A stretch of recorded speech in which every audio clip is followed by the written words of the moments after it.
This infographic has been making its rounds across the internet. I personally saw it on LinkedIn. Actually, I've seen it a couple times now. And I want to dive into it because I think it's missing a pretty essential data point. So, this infographic was put out by USC and Fair Play. And Fair Play is this like card game that was created by a feminist girl boss in hopes of helping married couples split household labor more equitably. And so the premise of this is exactly that. It's to help alleviate the mental load that a lot of working women face in managing both their households and their jobs. And the point of this game is to show the men, the husbands, just how much emotional, psychological, and mental labor that their wives are consistently carrying on a regular basis. So this card game, like I said, is called Fair Play. And just to give you an idea of like what the game is about, like you can buy these cards. I think you can also like print them out and download them yourself. But it's basically a card game.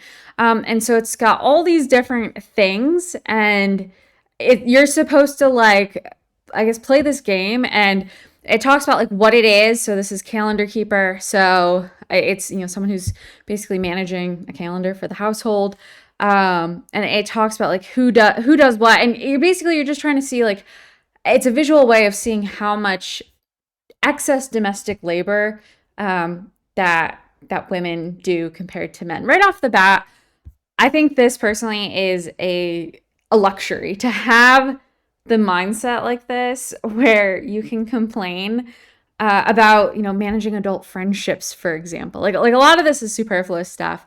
But the woman who created it, her name is Eve Rodsky, and the reason why I think this is very much the epitome of luxury beliefs is you look at her bio, and she went to Harvard Law School. She was a corporate attorney for a while, worked at JP Morgan, works for family offices and family foundations. So if you're not familiar with what those are, it's basically a bunch of wealthy people get together and they have like their own office where they hire out people like her to help manage their money for them. So much the same way there are hedge funds and there's venture capital firms, there's family funds and family foundations.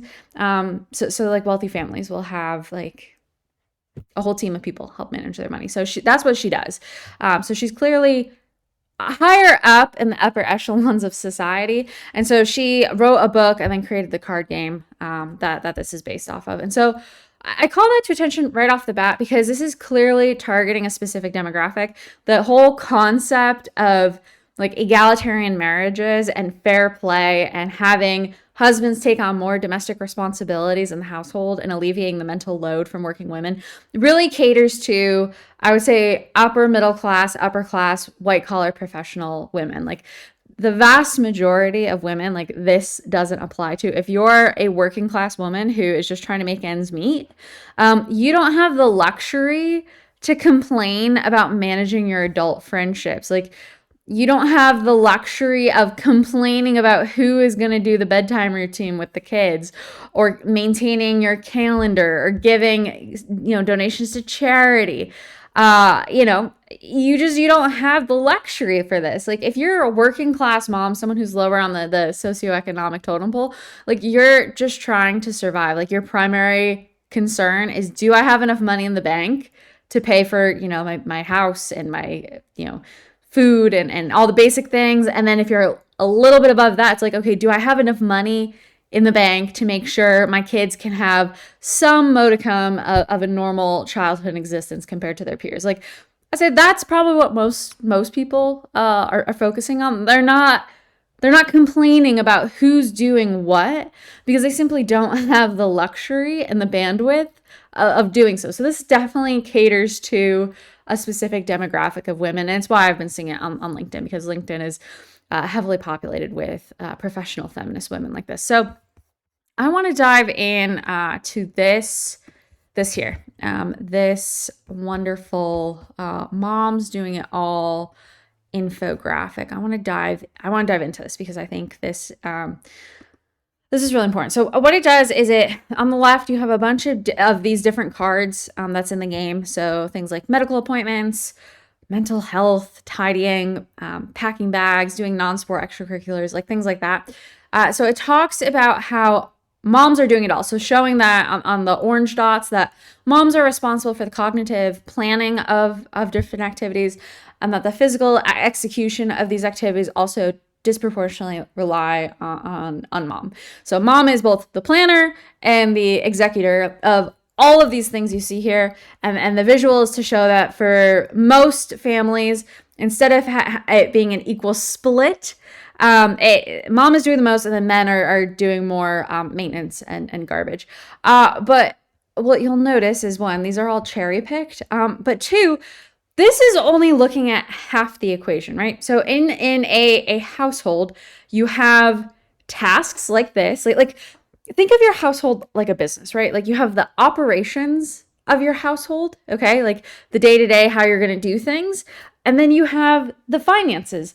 How are you resourcing the ability to do the day-to-day, right? Like if you start a business, you need to know how to like run your business. But then if you've ever run a business, you know this, the financing is big. You need to figure out how do you maintain enough cash flow and runway for your business to keep it operating. If you don't do that, like it's going to go under.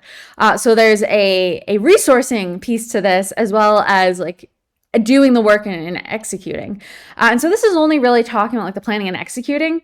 It's not talking about the financial resourcing bit. So what I did, because I am a total and absolute nerd, is I went ahead and I built my own little spreadsheet here. Let me zoom in a bit so you can see, breaking down all of these different activities in this one here, all these different tasks. I went ahead and I broke them down and I recategorized them a bit just so they made sense. And I've assigned a dollar value to the ones that I can. So I want to go through this because I think the financial piece of this conversation about the mental load is missing. And I think once working moms realize how much they're actually getting out of doing all of these domestic household chores and how much like they're getting out of running their families, I think they'll realize like they're getting a pretty good deal. And I get it. Like life is stressful. Like the whole concept of the mental load in and of itself, it's not a novel or unique thing. Like women deal with stress, men deal with stress, moms deal with stress, single people deal with stress. Everyone deals with stress. And I know, speaking personally, like I am constantly juggling things and thinking about what I need to do all the time. And I have all these different lists I keep. Like I've kept a book. This is a Lecitern, however you pronounce it. But I've kept like this, or like a Moleskine notebook equivalent, for the past decade. Like, and I write my to-do list in here. I write like everything in here, right? So I have an analog system where I keep track of things.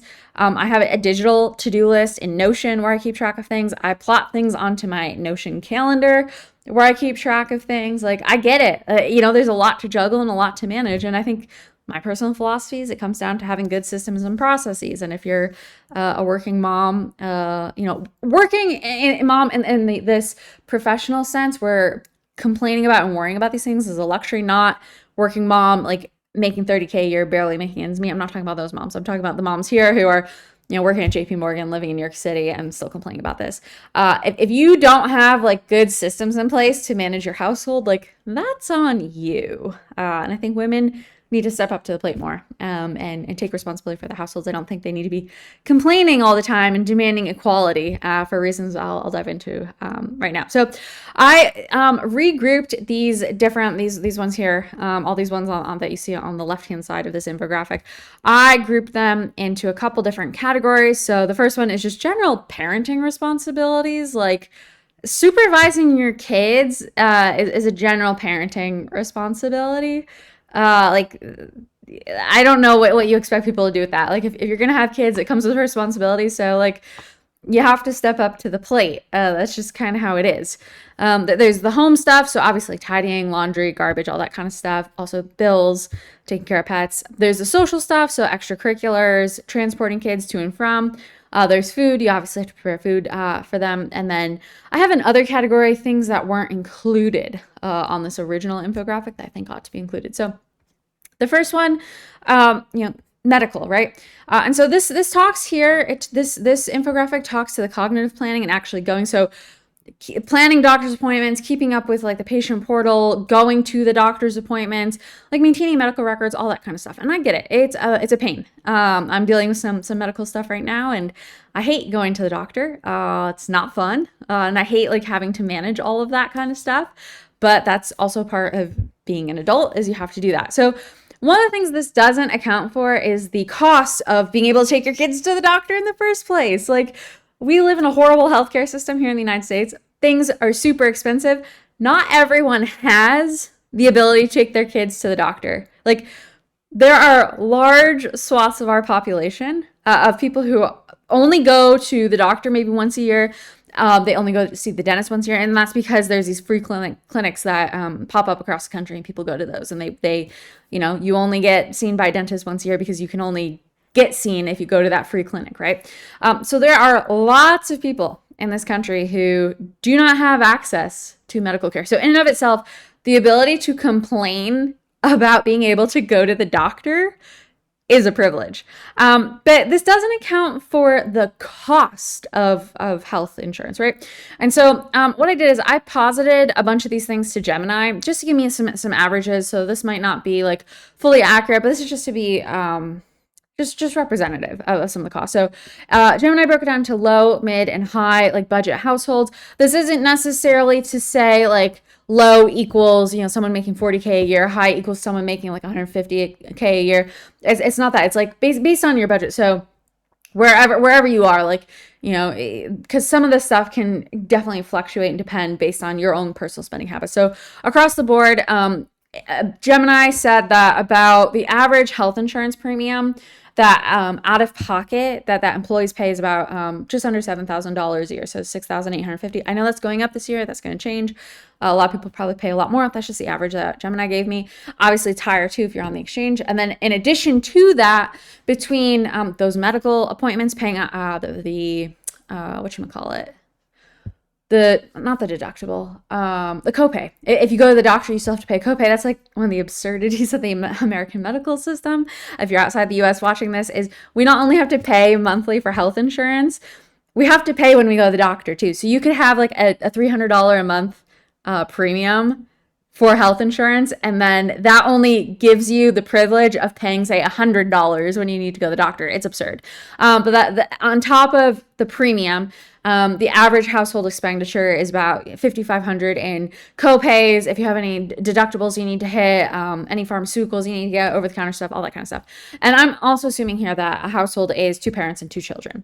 So right off the bat, probably at a minimum, you're looking at $12,000-ish a year in out-of-pocket costs going to medical care. So going to having insurance, going to being able to go to the doctor. So that's a big cost. The next one that they highlighted was mental health. Okay. I don't know why this is on this, because that has nothing to do with anything. Like, that's the mental load that working professional moms have to bear. Like, that's on you if you have some mental health issues. I will note, because of who this demographic, this game appeals to, that liberal women are statistically more dissatisfied with life than conservative women.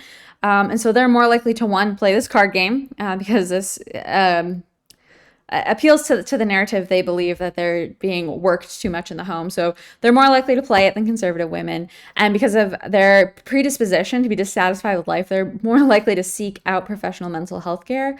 So the fact that alone that this is part of the mental load, like, is really indicative of the type of people playing this game. But like, if you have mental health issues and you're a woman, that's on you. Like, go pay to go see a therapist. Like, I don't know why that's anyone else's responsibility but your own.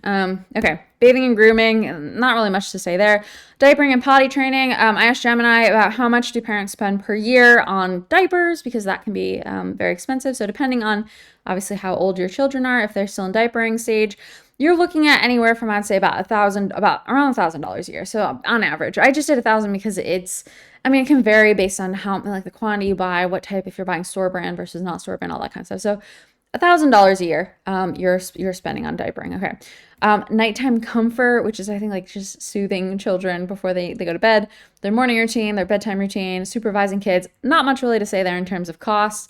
Discipline and screen time. The fact that this is a mental burden for working moms is indicative of the current culture we are in and how much parents have failed.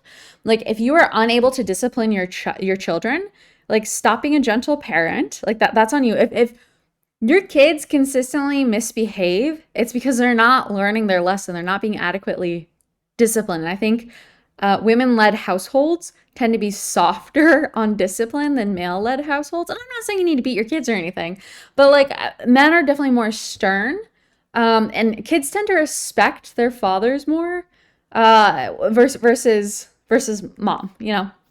They crave respect from their fathers, especially sons, right? And so they're if dad is disappointed in them, like they'll internalize that, right? If mom is disappointed in them, like mom is still gonna love them, mom's still gonna take care of them, right? So I think there's a role for dad to play as the disciplinarian. So if mom is stepping up to the plate more to play that role, like I don't know how much of that is like a problem with that particular marriage and how the roles are divvied up, and how much of it is mom overstepping and trying to do too much, because that's part of this too. It's these types of women think they need to do everything and be everywhere all at once, and they're kind of control freaks. And so how much of this is dad failing to do his part, and how much of it is mom not letting dad do his part? I think that's important. But when it comes to screens, like this is a self-made problem. Like stop giving kids iPads.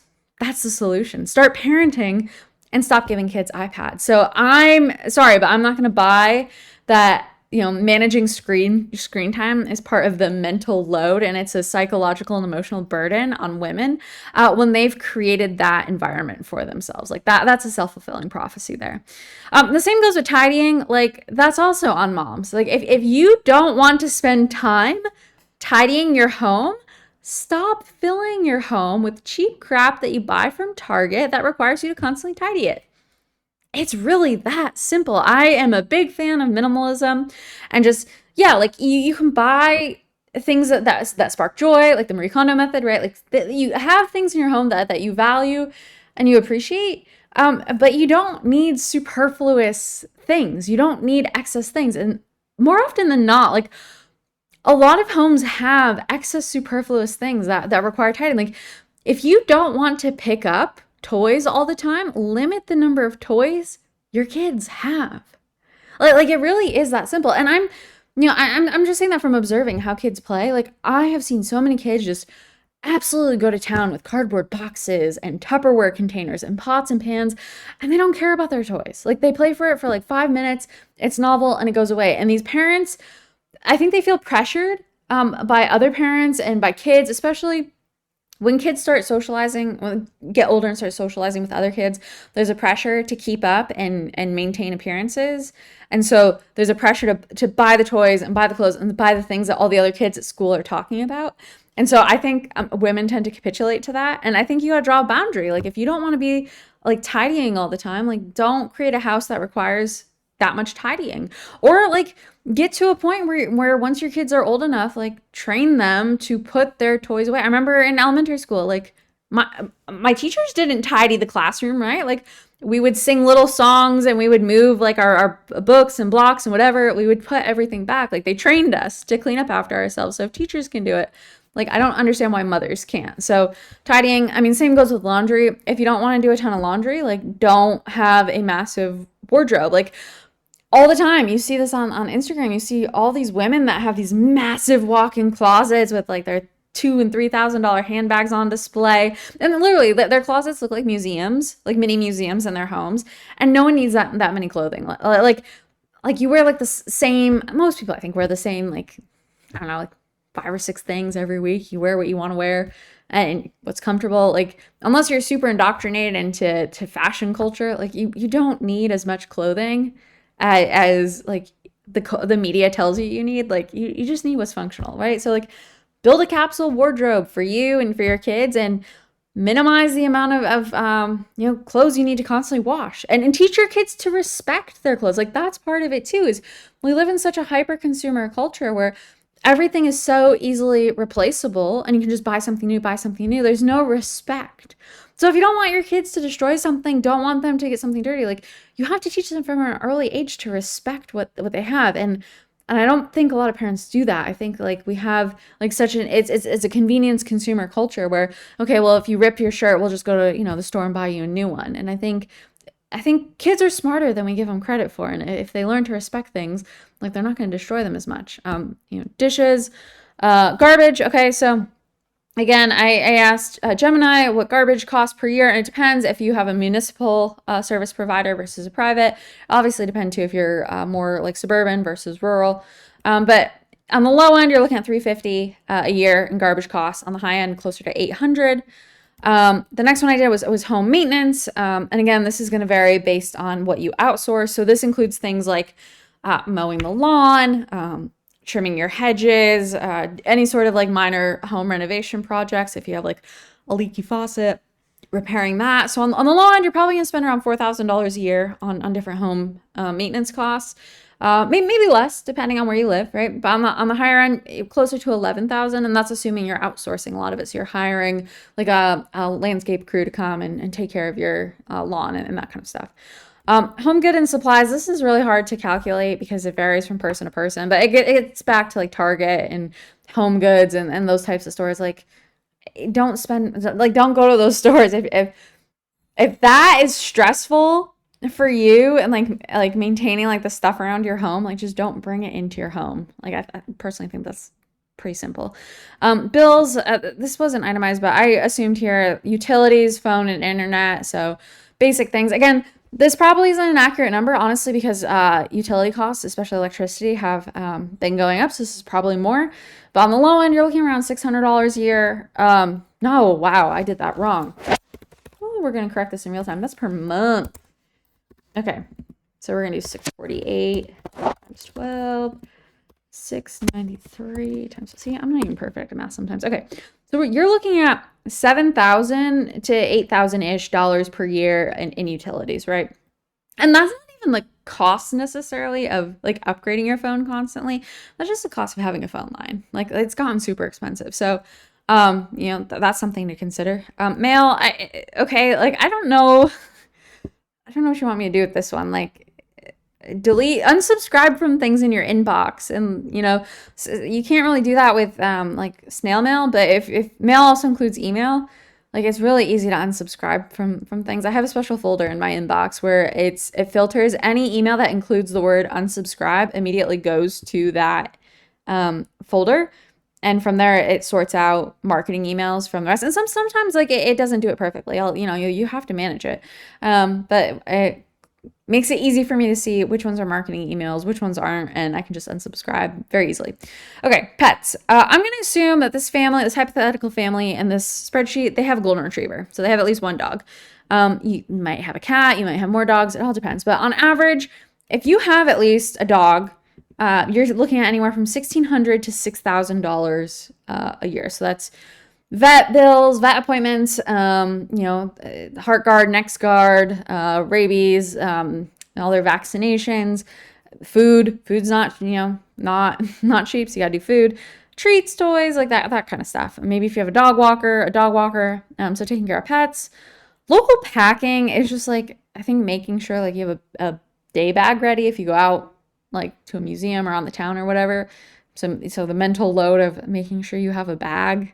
Okay, extracurriculars. These two are my favorite. So for non-sports, this is things like music, drama, dance, art, that kind of stuff. And so again, I asked Gemini low, mid, high based on, what kids might do. And so low end is like, okay, you do a club at your high school or your club in school and whatever, and there's gonna be like small expenses throughout the year. So that ranges from $100 to $300 per kid per year. On the high end, you're talking like travel leagues and all that kind of stuff, and upwards of $2,000 a year, maybe like a special camp or whatever. So assuming again, 2 kids, like you're looking at anywhere from $600 to $4,000 a year. For sports, significantly more. So anywhere from $1,000 to $10,000, depending on the sport they do and how involved they are. And this, I think, I think really needs to be talked about because we live in a culture or a culture that has been pushing kids to build resumes through extracurricular activities from the day they're born. And I think we need to nip this in the bud. I don't think it's actually doing for kids what we think it is. And I'm speaking from experience, right? Like I was that kid who I did softball and soccer and basketball, and I was doing ballet, and I was in music, and all sorts of extracurricular activities. And I do remember this was a fundamental part of my childhood. Is my dad would come pick me up from softball practice, and he would drive me downtown to go do a dress rehearsal for my spring dance recital. And then in the fall I did the Nutcracker, and if you've ever done the Nutcracker, you know how intense that can be. So spending all my free time nights, they would have to drive me to a neighboring town because that's where the rehearsals were. So it'd be a 20-30 minute commute for like a 3-hour rehearsal after school on a weeknight, and then all weekend, and you're at the dance studio for hours on end. Like it takes up all your time, and we're all told like to do these things because colleges want them. It shows you're well-rounded, all this kind of stuff. But I think this has gotten out of hand because now it's not even just like kids playing recreational sports anymore or kids just learning instruments. It's you have to push your kid to be the best. You have to push your kid to exceed expectations. So kids can't just play recreational soccer. Kids have to be in a travel soccer league and be like in a junior like US soccer league and ready to go into the MLS, right? Like that's where we're positioning kids. My philosophy is if you have a kid that loves a particular hobby, they love something, they love music, for example, and they spend all of their free time, building instruments, playing instruments, writing music, singing, whatever, beyond what they have to do to practice and do like the minimum expectations of whatever extracurricular they're doing. If they're going above and beyond, then yeah, by all means, invest in them. Like get them the private lessons, send them to the private music camp. Like if they're willing to take their leisure time, their free time, and they're not scrolling, they're not on a computer, they're not watching TV, they're practicing, they're honing their craft, they're really invested in it, then yeah, sure, do that. Same with sports, like if you have a kid who's in a rec basketball league, like a community league, and he's every single day after school going home and kind of like Michael Jordan doing drills, making free throws, and spending all his free time playing basketball and becoming better at basketball, then yeah, like invest in him. Like clearly there's an interest there and he's willing to put in the work to excel at that. For everyone else, like your kid's not going to be a Grammy winning artist, your kid's not going to be an actress, your kid's not going to be a professional football player. Like I'm sorry. Like maybe if you are competitive enough and you're in like the right school district and you have the right coaches, like maybe your kid might be a D1 athlete. Okay, maybe then you can invest a little. For the most part, like it's all wasted. You're just running around like a chicken with your head cut off, forcing your kids to do all of these extracurriculars that are above and beyond. And a lot of this too, like it comes with extra costs, right? Like it's not even just like playing recreational sports anymore.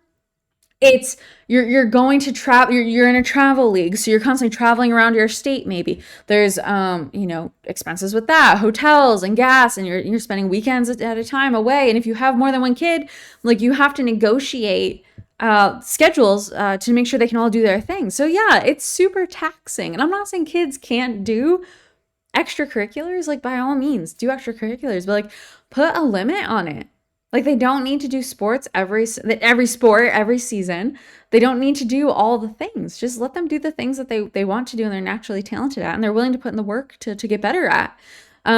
If you do too many extracurriculars and you don't have the ability to support them in the way that they need to be supported, I think it can backfire. And again, I'm saying this from experience. Like I did all the things, but there was a ceiling to how much I could do, right? Like my parents couldn't afford to have me do travel league, so I never got to do travel league sports. So right there, like I was never going to play varsity anything in high school, because by the time I got to high school, like I hadn't been in the travel leagues, right? I was only in the recreational like community leagues. So I was never going to get to play varsity because I just hadn't advanced high enough in the level.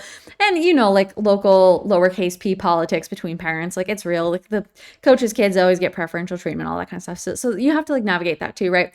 But also like for dance, for example, like I love dancing. My mom could only afford to send me to 3 classes a week. So that's all I got to do. And then I loved it. But it was also problematic because at the studio I went to, there was a group of girls a year older than me, And they all did unlimited classes. So that means like they were constantly at the studio. They were doing all sorts of different things. They didn't have to pick and choose like I did. They could just take whatever they wanted. But they were also best friends with one another.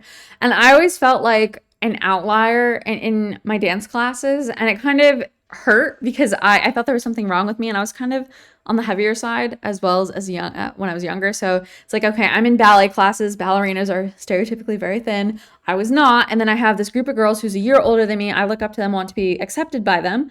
But they don't want me. They don't respect me. They don't like, I'm not like hanging out with them outside the dance studio, right? And so I internalized that, and I thought, oh wow, like they don't like me because I'm bigger and I'm ugly, and there's something wrong with me. It like hadn't even dawned on me that they were always dancing together because they were in unlimited classes. Some of them did do travel stuff and like compete, and one of the girls was in she went to like the Rockettes training camp a couple summers, so like talented, so did that. But the other thing was like a lot of their moms were divorced, so they were all like hanging, like wine moms hanging out with each other, so the girls hung out with each other too. And so like I didn't realize that like that kind of stuff was happening, and I resented, there's a period of time where I resented my parents because they couldn't give me more. They couldn't allow me to do the unlimited classes, to go to the dance camps, to become a better dancer. Like I was, and I was never going to become like a great dancer, right? Like only certain types of people, like you have to have the right body for it. And that wasn't me. But I resented my parents because there was a limit on what I could do. Like I couldn't excel. I couldn't push myself. And I'm the type of person who I like to push myself, right? And so I hated feeling held back, and then socially, because I wasn't able to do all of the things and go do unlimited classes and constantly be at the studio, like I wasn't able to establish the social relationships that I was also craving too. So it kind of backfired. So there's consequences if you can't really go all in on the extracurriculars. But anyways, like I think parents need to start recognizing this and stop sending their kids to everything. Like it's not only just expensive, but it's also mentally draining, obviously, because it's here on this mental load fair play deck. If your kid requires like being chauffeured around town to go from practice to practice to this to that, like that's on you. That's a choice you are making for your child, and you like, I'm sorry, but that's not society's problem, right? That's a you problem. Okay. Next one here, friendships and social media. I don't understand how this is the husband's responsibility to maintain friendships and manage your social media presence on Instagram. Like, again, like, what does that have to do with an egalitarian relationship? I have no idea. Calendar keeper. Okay, this kind of goes to the extracurriculars, but if you don't want to manage a super hectic calendar, like maybe don't maintain a large social calendar, right? Like, our household, things are pretty simple. That's because we don't really do too much, and I'm okay with that. Like you don't need to be everywhere all the time. You don't need to go to all the networking events. Like I said, you don't need to sign up your kid for all the things. Like pick and choose and like take time off. I think like we don't do that enough in American culture. Like take a day or two a week and just don't do anything. And the less you have, the better. Or create boundaries around it, right? So like one of the things I personally do, and I've been doing this for several years now, is I don't take morning meetings. It's very rare you will find me on a Zoom call. It's very rare you'll find me on a Zoom call to begin with. On the off chance I have a call I need to make, or catching up with someone, it'll always be in the afternoon, right? Always probably after like 2 p.m., right? Because I prioritize working in the mornings, getting all my stuff done, and then the afternoons is when I do calls, emails, all that kind of stuff. So I've created artificial barriers for myself that I impose onto other people and establish boundaries on how and when I do certain things. So maybe that's what people need to do. Again, like this comes down to managing your household.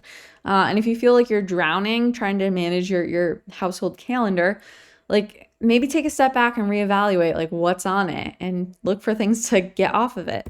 Okay, transportation, there's probably costs here, but it's hard to come up with a number for that. Helping with homework is considered a mentally taxing burden for working moms. And again, I just want to call out how this is such a luxury privilege to have to complain about helping your kids with homework. Like there are so many kids out there who don't have that privilege, right? And I was one of these kids. Like my parents weren't college educated. My mom since has gone back to school and she got her degree in 2016, but all growing up, like my parents didn't have a college degree. They weren't engineers. They couldn't help me with my math homework. I had to figure it out on my own, and computers weren't really ubiquitous at the time. The internet was still kind of new to a lot of people. So I couldn't just like chat GPT my way to getting my homework done. Like I had to do stuff the old fashioned way and figure it out on my own. And I would have loved help on my homework, to be totally honest with you. Like, again, like that's something I wish I had. I wish I had an SAT tutor to help me with, or go to SAT prep classes and just stuff to get ready for college. And I wish I had, the extra help in math because that's something I really struggled with. So I think it's quite a privilege. Like if you are a professional working mom and you have an advanced degree in particular and a particular skill set and knowledge base, or you have connections with people who have a particular skill set and knowledge base and you can help your kid with homework, that's such a privilege and an honor. Like if you can pick up the phone and you have like a friend from college who's like an astrophysicist and you can have them like talk to your son or your daughter about something and they can help them. Like that's incredible. So many kids don't have that. So the fact that that is on this list as something that working moms complain about just really tells you like how much of a privilege a lot of this is. Okay, the last group I have here is food stuff. Again, okay, preparing meals, fine. Like you can outsource all this if it's such a hassle. But anyways, I just looked at groceries. So the average grocery bill is between $1,000 and $1,600 a month for a family of four. So annually, you're looking at $12,000 to just under $20,000 a year. Obviously it's going to vary, and with inflation, like things keep going up, so it might be a little bit higher than that. Okay, so those are like the costs. So this whole deck, this whole thing right here, just focuses again on the planning side and the executing side. So planning, like the calendar, maintaining the calendar, and then like taking kids to where they need to go and that kind of stuff. This doesn't talk about the money. This doesn't talk about the costs of being able to do all of this stuff. Okay. And that's really important. That's really important. So there's two other things that weren't included on this list that I think need to be included. So one is managing the mortgage. That is incredibly important. That from a payment perspective, you're talking about the principal and interest, property taxes, homeowners insurance, if you have PMI. But that's a big one. Keeping a roof over your head. Like there's a mental load there that women do not acknowledge or are aware of. Like there's so much that goes into owning a home and maintaining a property, or if you rent, or if you're in a homeowners association, whatever, there's administrative burdens to it, but there's also financial costs as well. And so from the financial side, the average per month, the average per month is about 3,500. And again, I did not do this correctly, so I'm going to do this here. Okay. So that means the average household, if you're paying $3,500 per month in mortgage and then all the extra costs with property taxes and everything, you're looking at spending around $42,000 a year on your expenses. That makes sense, right? If you live in a house and you're only paying $1,000, it's $12,000 a year, $2,000, $24,000. So this makes sense. So you're looking at $42,000 a year. Okay. All right. And then last, I have car maintenance. This doesn't include the car payment because again, that varies from person to person and what you typically drive. I will say for newer cars, a lot of people seem to have like super high payments, like $700 to like $1,200 monthly payments, which is insane. So I would assume that a girl boss feminist would probably drive something expensive, but again, I left that out of here. So for car maintenance, things like just routine maintenance, taking it in periodically, getting tires and brakes if needed, unplanned repairs that come up, and like inspections and registration, all that kind of stuff.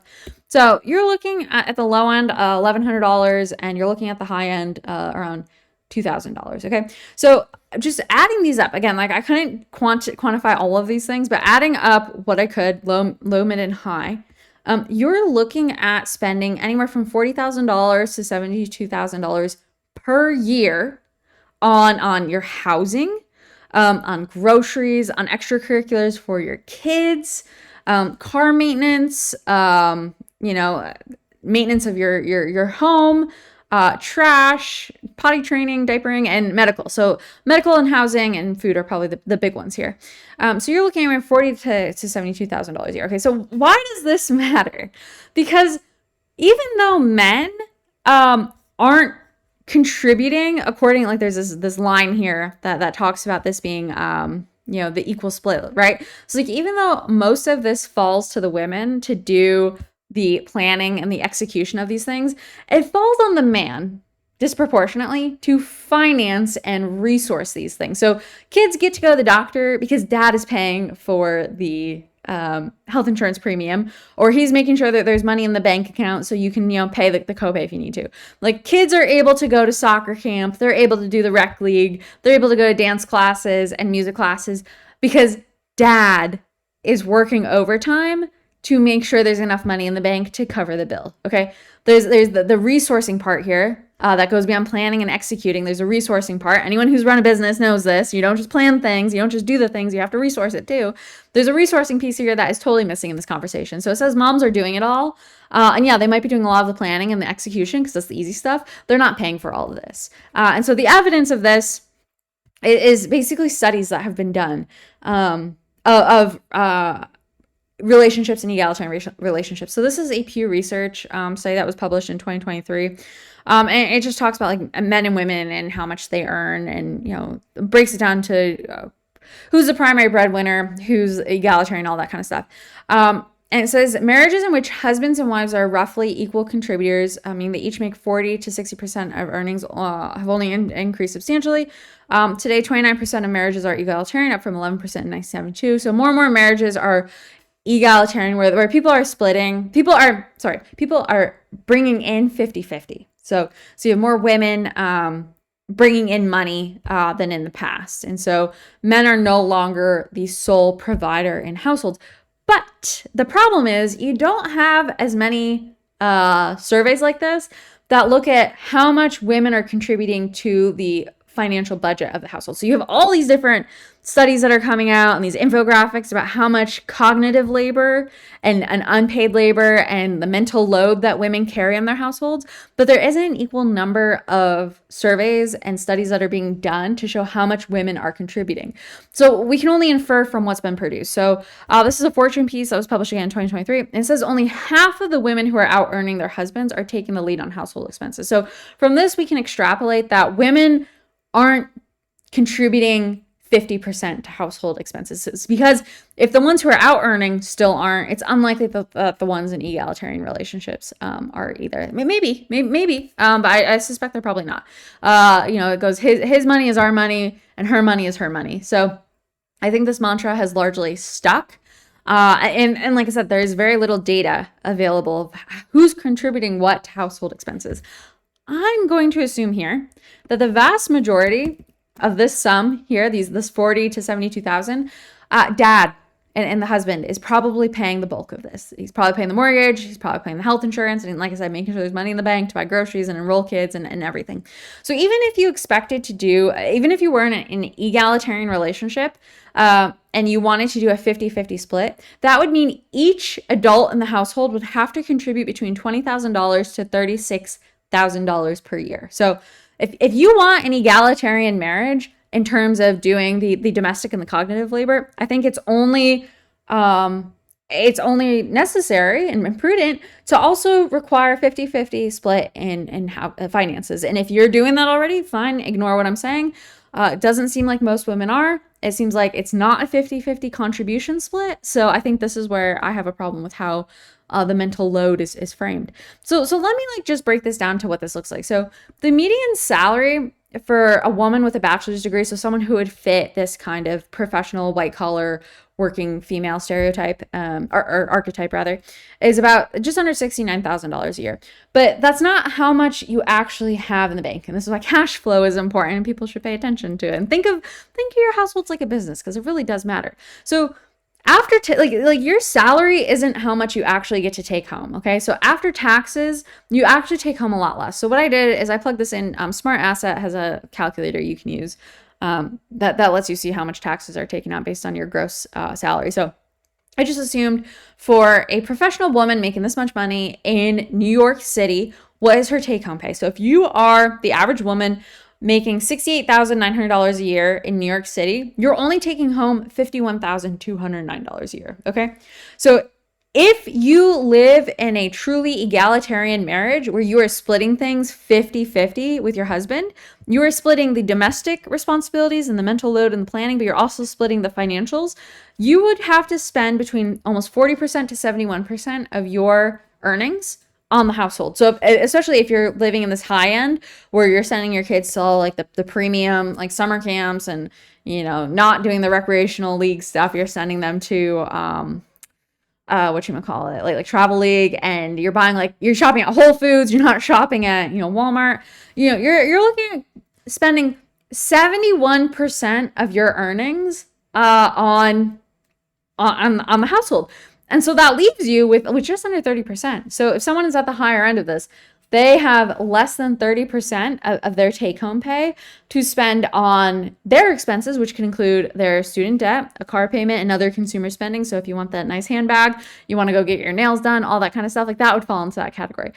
I don't think women are living off of 30% of their income, especially women in married households. I think they are living on far more than that. I don't think women are contributing. If you're spending, almost $72,000 a year on managing your household and your kids, I don't think the woman is contributing $36,000 a year to that, because that's more than half of her take-home pay at the average rate. So the reality of this is that when you look at stuff like this, mom's doing it all, they're not doing it all. They have a husband who's paying for it all, and they're not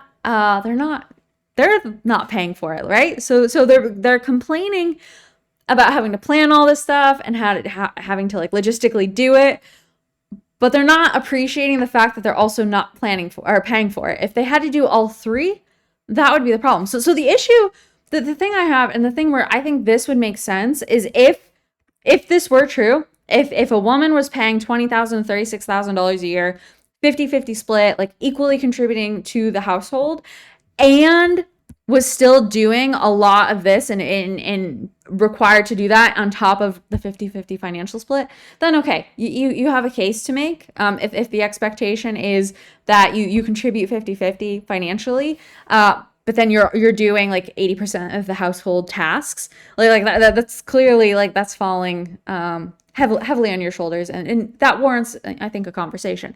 But the reality is, and what's being ignored in all of this, is that that's not what's happening. Is women aren't engaged in a 50-50 financial split in their households. They're not paying their fair share, and so they're expecting their husbands to do more domestic and cognitive planning kind of work in the home, and they're not expected in return to pay more for that. So a lot of these women too, they're earning more. Record number of female breadwinners out earning their husbands. Record number of women who are earning, six figures in high income jobs.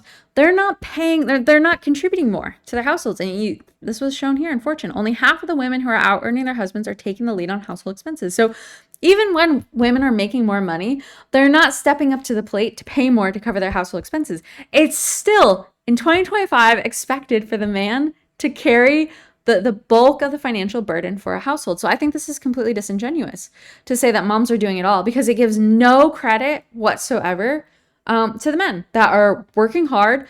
Many are working overtime. Many are shouldering the financial burden because they are the ones paying for all these things. They're yeah, okay, mom can complain about driving little Jimmy to the dentist, but at least he gets to go to the dentist because dad's paying for it, right? It'd be a completely different situation if dad wasn't paying for it and then Jimmy couldn't go to the dentist because there was no money for him to go. And so I think these women in these upper tiers of society are in a highly privileged position, socioeconomically speaking. They don't appreciate the financial contributions that their husbands are providing. And then they create this narrative that is trickling down to the rest of us, to everyone else. And it's being distributed on social media. You have all these influencers who have popped up who promote this. They're offering training programs and courses. I mean, for heaven's sake, this is a card game in a book you can buy, right? So they're commoditizing this concept that women have an unfair burden and responsibility in managing the home, and they're giving zero credit to the financial burden and responsibility that still to this day falls on the shoulders of men. So I say if you want an egalitarian relationship and you want an egalitarian marriage, fine, women need to step up to the plate and pay more. Until then, shut up. Stop complaining. And even better, like the fact, in my opinion, like the fact that all of this is a problem, that women are feeling burdened by managing their kids' medical appointments, with their mental health, tidying, extracurriculars, managing friendships, keeping their calendar. This tells me that women are terrible chief operating officers of their households. Like, again, I look at the home like a business.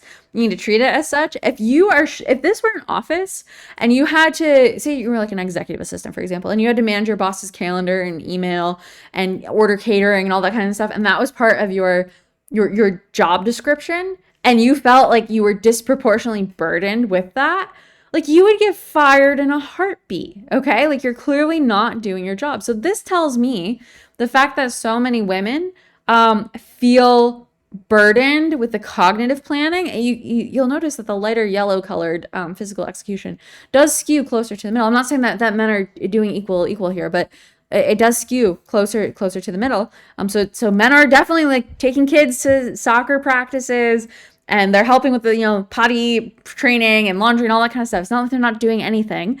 It's not like men are just like sitting idly, moving their, like twiddling their thumbs, like, in pure leisure all the time. Like a lot of times they're working or they're decompressing from work because work is super stressful.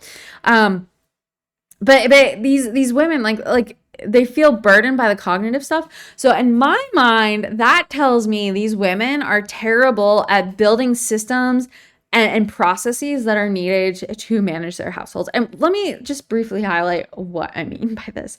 Again, I'm a super nerd, so I have all these spreadsheets. So I've developed what I call an annual plan. So part of this is just like shopping and food. A lot of it is that, but also like household stuff as well.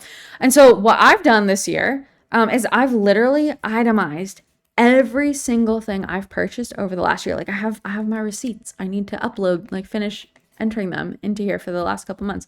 I have an itemization of every single thing I purchased this year and how much it cost me. So yeah, I can tell you that back in January, the eggs at Costco, the 5 dozen box, was $18.49 a box. It was wild. Now it's like $9.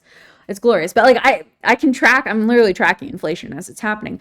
But I am working on building the system because I now have a data set that I can put into Gemini or ChatGPT or whatever. The AI tools can use it, and then over the next year can guide me and help me figure out what I need to buy at the store based on my existing habits and help me optimize from there. So I can alleviate some of the mental burden. Like all these new tools are coming online. AI is going to be a tremendous benefit to helping people manage their households. Like there's a lot of downsides to AI, don't get me wrong. But in terms of like helping you manage your household, yeah, like this, all the mental burden stuff, scheduling, all that kind of stuff, like gone. Like you now have a virtual assistant. I